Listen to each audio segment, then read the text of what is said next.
Buen día, ¿cómo va, Ana? Buen día, muy bien.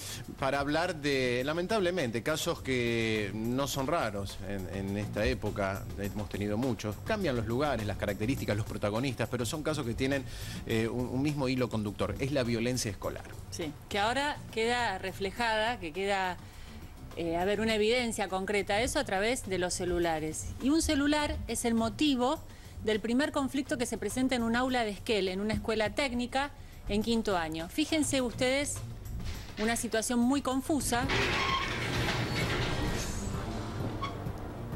que ahora vamos a empezar a describir. Ese señor que vemos ahí es el profesor Ramón Azzolini, es profesor de Tecnología de la Energía en esa escuela, Politécnica 701. Aparentemente el profesor insistía a sus alumnos con que no debían usar teléfono celular en clase. Sí. Uno de sus alumnos estaba escuchando música con el teléfono celular. Es tremendo, esto es tremendo. El profesor, dicen los alumnos, y lo señala tanto la denuncia administrativa en el ministerio como la denuncia judicial, le quita el teléfono, le arrebata el teléfono al alumno y lo estampa contra la pared. La reacción del alumno es arrebatarle, golpearle un maletín que el profesor tenía, y de ese maletín, dicen los alumnos, y consta en la denuncia, cae material pornográfico.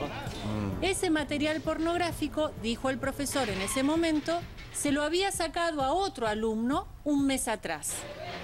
Entonces, acá se confluyen cantidad de situaciones irregulares que no deberían ocurrir en un aula. Empezando, digamos, si vamos al principio de todo, nosotros no vamos a juzgar, nos vamos a limitar simplemente a contar lo que pasó. Empieza por la prohibición de usar un celular en clase, prohibición que es violada por el alumno que lo usa en clase, escucha música pese a lo que él dice el profesor. El profesor que reacciona de una manera intempestiva quitándoselo y revoleándolo contra la pared. Bueno, el alumno... Ahí es un punto que no puede pasar, ¿no? Que el profesor reaccione de esa manera. Bueno. Si no puede dominar la situación, bueno, tendrá que recurrir ante una autoridad o... Un superior. Un superior, no sé, pero no puede reaccionar así. No puede reaccionar así. El alumno que le patea o le manotea, no queda muy claro qué reacción tiene él. El maletín del docente y del maletín que cae material pornográfico, que, digamos, esto es lo que hay que terminar de ver, porque no es que le exhiba el material, no se sabe tampoco la índole del material. No es que lo está exhibiendo, lo tiene en su ámbito privado, que es su maletín, pero bueno, todo el mundo termina viendo eso.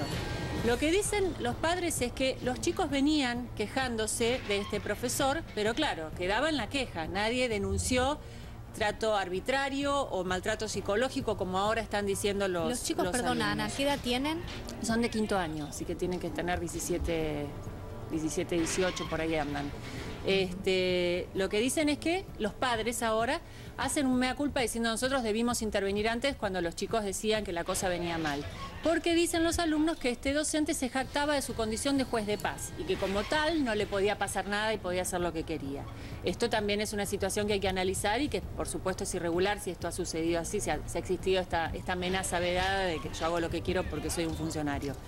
Ya les digo, está la cuestión administrativa, que está el ministerio de Educación. Esto se elevó y se hizo una investigación interna. Por lo pronto el profesor está separado de su cargo, pero por su propia voluntad, digamos, decidió abrirse y no presentarse en las aulas desde hace un tiempo. Y está la denuncia judicial. Un papá, que tenemos entendido es el papá del chico en cuestión, el dueño del celular, se presenta en la fiscalía confirma que efectivamente existe esta denuncia, que habría ocurrido el 6 de noviembre, donde sucede todo lo que les acabo de relatar. Esta sucesión de violencia, de irregularidades y demás.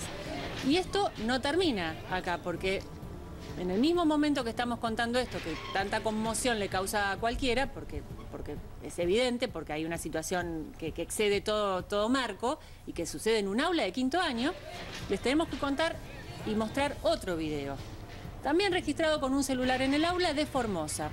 Acá no queda muy claro, porque esto es un video que se viraliza, pero que se confirma que efectivamente sucede en la provincia de Mendoza, y fíjense lo que pasa ahí. Es una clase, sí, es una clase en la provincia de Formosa, una escuela técnica. Es la EPET de Pirané, aparentemente de la localidad de Pirané. Hay 3 alumnos increpando a un profesor. Lo increpan porque consideran que la nota que le puso, por lo menos a uno de ellos, en un trabajo que sería grupal, por lo que alcanzamos a entender, fue aplazado el trabajo, la prueba. Y el profesor le explica que lo aplazó, que no lo aprobó, porque tiene muchas faltas de ortografía. Fíjense la reacción del alumno. Tremendo. Esto sucedió en un aula. Ahora, lo que se ve es una falta, a ver, de respeto, ya sea por cualquiera de las dos partes, y una falta de tolerancia. Falta de respeto a la autoridad, punto uno. Sí, en el caso anterior, falta de respeto, porque en todo momento los chicos escuchaban música en el teléfono celular, otro grababa la situación. Falta de tolerancia por parte del docente. A ver, ni unos ni otros, digamos, se ponen en el lugar de, ni de alumno ni de profesor, saben manejar la situación como alumno, como profesor.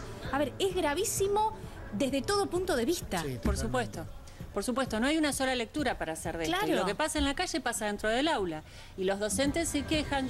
Yo he charlado de este tema con muchos docentes, y muchos docentes se ven atados de pies y manos porque no pueden avanzar en una sanción. No. Porque ¿Sí? no hay sanciones, porque a los chicos no se los puede expulsar, porque no pueden salir del sistema escolar, se ven atados de pies y manos.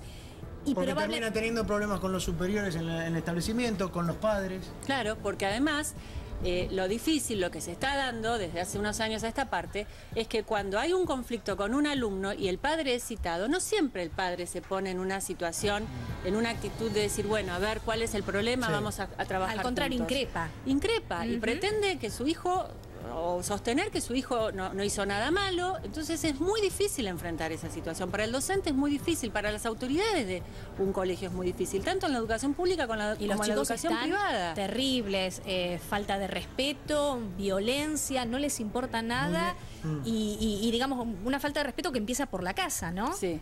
Tanto en la pública como en lo privado, lo Sí, dijiste por muy supuesto. bien. Sí. Por supuesto. Se dan casos en donde los chicos tienen, depende, digamos, las sanciones dependen de cada escuela en muchos casos. ¿Sí? Hay un código de convivencia, hay límites que no se pueden superar, no se pueden traspasar en ninguna parte. Pero cada colegio arma su propio código y los chicos, es un pacto que se suscribe entre el chico, entre la escuela y la familia también. La familia tiene que acompañar eso. Entonces, ¿qué pasa? Hay chicos que hicieron una, hicieron dos, hicieron 10, hicieron 20 y siguen ahí. Entonces les llaman la atención y es este tironeo constante y termina el año y todo sigue como cuando empezó. ¿Y qué pasa Van con pateando el nosotros? problema, ¿no? ¿Qué Sin pasa con los otros solucionarlo. chicos? O sea, yo hablo con los otros chicos, con los que Sí. se portan mejor. Y dicen, y al final se da lo Da mismo, todo lo portarse mismo. bien que portarse mal. Entonces ese es el mensaje Bueno, pero que no tenés los tiene mismos que llegar. mensajes que lo puedes escuchar en la sociedad, Claro. en cualquier circunstancia, ¿no? Porque este es un recorte de la sociedad, como decir, la sociedad está violenta, la sociedad no cumple, no acata las reglas, no respeta al policía. Bueno, todo nace también de acá, ¿no? De cuando tienen 15, 12, el problema 17. es que este es el futuro de la sociedad. Y desde el colegio no saben cómo manejar la situación, porque este profesor también es muy condenable lo que ha hecho. Porque si no tienen respeto los chicos, está bien, está la cuota de responsabilidad de los chicos, pero también el profesor que reacciona con violencia, Pero no genera ningún respeto. Es el huevo o la gallina que empezó primero. O sea, evidentemente vivimos en una situación de conflicto que pasa en el aula lo que pasa en Y todos pasa lados, también con pero- los padres, pues ese padre que va, increpa al profesor, después en la casa no puede imponer la autoridad con los chicos también. Y no, pero- si hacemos hincapié en la culpabilidad de los chicos, es muy acotado, ¿no? El análisis del tema. A ver, hace Convengamos años, que- cuando nosotros éramos chicos, uno le decía a su mamá, mamá, el profesor me tiró de la oreja o del pelo, y mi amor, algo habrás hecho, a ver, contale a mamá. Hoy, ¿qué te hizo? Vení, vamos que lo reviento. ¿Pasa eso? Sí. Sí, ojalá que no sea Sí, la mayoría. tampoco era un gran modelo el de hace Claro, 30 años, no. si algo habrás No. hecho, No, es pero desafortunado. hay un cambio abismal. Trasciende, Romy, trasciende. Era otra sociedad, otra época. también. Trasciende eso que decís vos de los padres que van y agreden. Sí. Ojalá que no sea la mayoría. No. Porque por ahí si fuese la mayoría estaríamos en una anarquía total. No, pero además algo No son la falló. mayoría, pero son muchos. De hecho, Claro, los graficamos acá. y son los que son noticias. Pero para llegar a esas situaciones porque algo falló mucho antes, ¿sí? Algo falló desde el primer momento en casa, que no supimos, no pusimos los puntos claros. Y digo, hago una autocrítica para todos, pues esto es un fenómeno que nos excede. Y yo creo que los grandes cambios se dan a partir de los pequeños cambios. Si cada uno en su casa revé, hasta dónde sí, hasta dónde no, quién tiene la autoridad, hagamos un pacto, esto está bien, esto está mal, y los límites son claros. Esto se replica y esto cambia las Claro, cosas, por pero supuesto. así no, así Sí, no también podemos. tampoco dejar a los chicos en el colegio, que se encargue el colegio. Por No. supuesto Ya está, que no. digo, por me voy a supuesto trabajar que no. y que el colegio haga lo que tiene que hacer. No, el colegio es un complemento. La principal educación pasa por casa La y escuela no es por la- explicarle dónde está África y cuántos habitantes tiene Norteamérica. Estamos hablando de otro tipo de educación. Los límites, la corrección, cómo manejarse, el respeto al otro, eso empieza por casa. La escuela es la segunda educadora. La primera educadora está en casa, es la familia, son los padres, los cuidadores, las personas que están con ese chico. Si no tenemos claro eso, mal podemos construir sobre esa base endeble. Entonces el cambio tiene que venir desde cada uno y tenemos que aprender como sociedad todo esto. Esto no debe pasar, no puede pasar y se está repitiendo, lamentablemente se está repitiendo. Se está repitiendo y después lo ves en la sociedad en un montón de hechos de violencia y demás. Bueno, gracias, Ana. Es un tema, puedes hablar 3 días y es imposible llegar a una conclusión porque hay tanto para decir y está bueno plantearlo, ¿no? Sí, por supuesto. Está bueno plantearlo y hacernos cargo que el problema existe y que hay que encontrarle una solución. Gracias, Ana. De nada. Romina. Sí.